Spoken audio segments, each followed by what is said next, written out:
Locnville. How you guys doing? We are so good. Amazing. We are so good. How you Thank you doing? for pulling into What's the Tea? Absolutely. So I actually wanted to ask you, what is the tea? Hey, I don't know what the tea is, but we're going to find out right now what is the tea.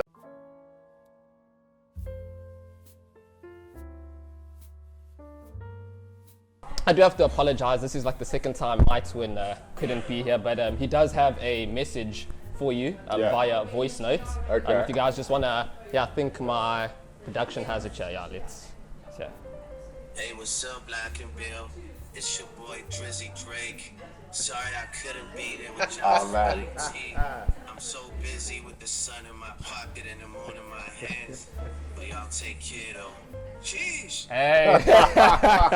Straight from Drizzy Drake, my twin. And he didn't even show up. That's very disappointing. Yeah, no, disappointing. Tell him it's very and disappointing. this is the second time he's done it. I understand he's very not okay. How do you guys cross paths and create Locnville? Where do you guys meet? Yeah, we met in the room. Yeah, when we were like 13, we walked out and I was like, bro, what? So your parents were never like, Ish, both of you are doing music, we might need one to go into university or something. They probably did that. I'm sure they regretted it. You know, actually, I think they supported us too much. I think they should have been like, yo, you need to become a rapper or something. One of you at least. Like, the world does not need more DJs. Like, you guys went from giving us the iconic hit, as you just said, Sun in My Pocket, to giving us, the South Africans, the cold shoulder. Where have you guys been? What's been happening? What's been happening with you guys? Yo, life has actually been seriously eventful. So I mean, we have made some stuff, but obviously I think as many people know, we haven't really done anything big since kind of, cold shoulder, that sort of era. When 2020 hit, obviously live performances just stopped. And so basically we sort of pivoted, as our friend Georgia Bacon says, you have to adapt. So we ended up, putting our feelers out into kind of digital finance. So we're actually doing a lot of work in the sort of crypto space from sort of a software perspective. So not trying to sell anybody tokens. We're actually, working with companies to help provide wallet software and to sort of really get it into the financial sector. And now, and then I had kids. Wow. I've got kids now, yeah. So two of them. I got married, I got divorced. Yeah. I lived in Serbia for 3 years. I mean, plenty has happened. On Urban Dictionary, sun in my pocket actually means having weed on you. So my question is, were you guys on the Tsar when making that we song? always got that. We always got that. Well, first of all, I actually wasn't aware of Yeah. that. The second part to that question is like, yes, absolutely. We used to be dabbling in that quite a lot. But that definitely wasn't what we Part of kinda that. had in mind. That wasn't the message behind it. Yeah. No. What was the message behind The it? message was actually like being able to control your day. So being able to throw the sun up and then throw the moon up. Basically, it was about controlling your life. We just watched The Secret, I think. We were feeling super esoteric. Quantum physics and this and that. So that was the intention behind it. Was teasing each other as kids difficult? Because you can't really say like you're ugly to one another, Right. So like, did you guys fight a lot as brothers? You're beautiful. Did you guys fight a lot as brothers do growing up? I have brothers myself. Plenty. Yeah. A lot of physical fights. In the younger years.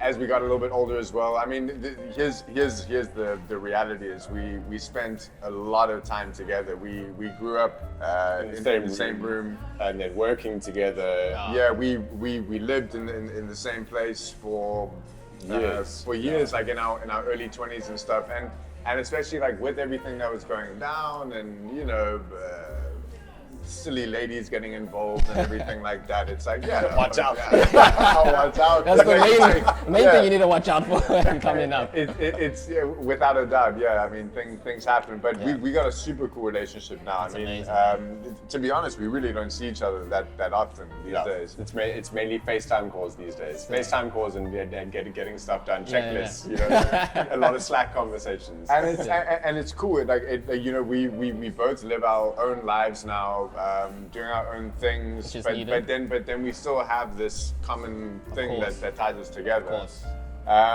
And I love you, bro. Yeah, I love you, dog. Yeah. I love you guys, man. Do you guys ever fight for the mic in studio? How does your collaboration work in terms of I think singing, rapping? We pretty liberal with each other. I mean, it's like, you know, we used to sing on top of each other all the time. That's So what I we wanted used to know, yeah. we used to sing everything together. But I think ever since the second album, we weren't doing that anymore.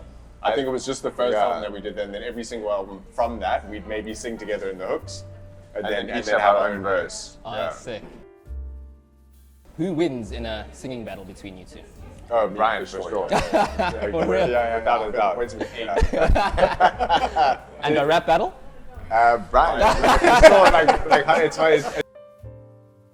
You guys were probably one of the first, if I'm not mistaken, artists to be on a FIFA soundtrack in terms of South Africa. Well, we certainly were the first. Yeah, African. 100%.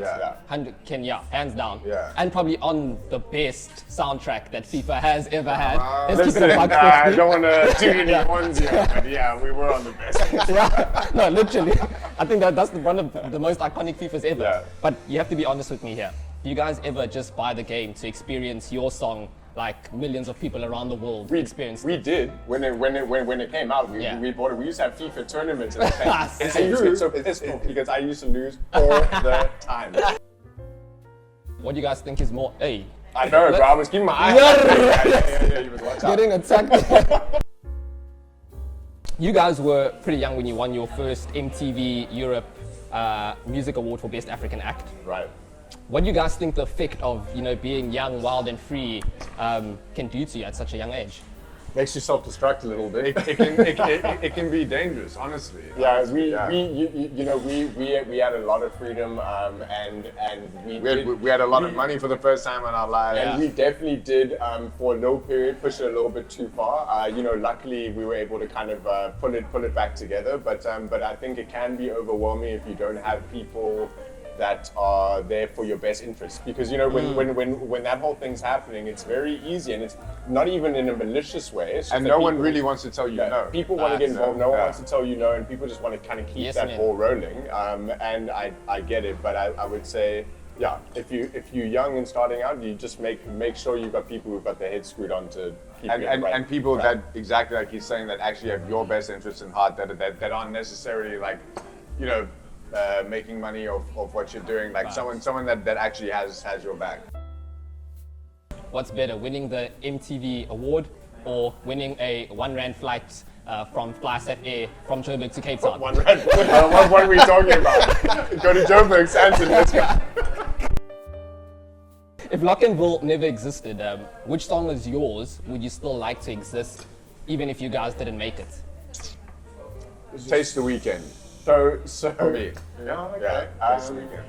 You know, one of my favorite songs, and I was so disappointed because it never really did that well. Yeah. But I'm certain if another artist would have done it, probably do well. Was Done. You know, Done. they're like, I'm done. Oh, yeah. That was a great track. If Locnville, sorry. Locnville. Yo, think I might bro, need a- doing a windmill now. It's like how the Germans say. They always say lock and wheel. Lock and wheel. Locnville. If you guys were your own biggest fans, which concert would you attend just so you could watch that specific performance live? Good question. You know, I actually know. It was around like 2013, 2014 period when we were doing the LCNBL thing. And we had this really cool kind of intro for our shows. We came in with these masks with like lights on and shit. And we had this really cool intro music. and there was a show. I think it was either for like Joburg Day or K Day or something like that, and it was actually filmed in 3D. Oh wow. And we used to have a 3D TV, and it was insane to watch it. So we actually had the pleasure of watching it like in 3D, and it did actually feel like we were watching ourselves. Yeah, it was 3D. yeah. I was like, but it was like. It was actually really cool. Sheesh, man. I need to see that. I think that it was amazing. I remember because we had the confetti cannons, you know, where it's Yeah. out the crowd, and really Came it felt out like it was actually coming out to us. So, Sheesh, man. I've got a few public questions that I found online of people asking, you know, just a few random questions. It might be related to Locnville, it might not. You know, it's just stuff I found. Does Tyrone look like Drake? Like, I mean, oh, bro, like I literally thought you were. But now I know he's your brother, so yeah, I know. Yeah, he's my brother now. You tell me if you guys agree if these things are similar. Drake and Tyrone. Yeah, 100%. I think we've been through the same thing. The $1 million question, guys. That's a lot of money. Yeah. Are you guys releasing any new music soon? You know, it's funny that you should ask that at this point, because the answer is yes. We are actually working on quite a fairly significant for like one big like kind of bow Send out. off. Yeah. Oh, man, It's gonna be like our finale. You know, we've moved on to other things, but you know, like contracts still exist. And we still got that music in us. I still got that music. Well, South Africa's waiting. Thank you for coming to us at tea. Let's go. Amen. Thank you. yeah. It was great. Appreciate y'all. Cheers, brother. That's the tea.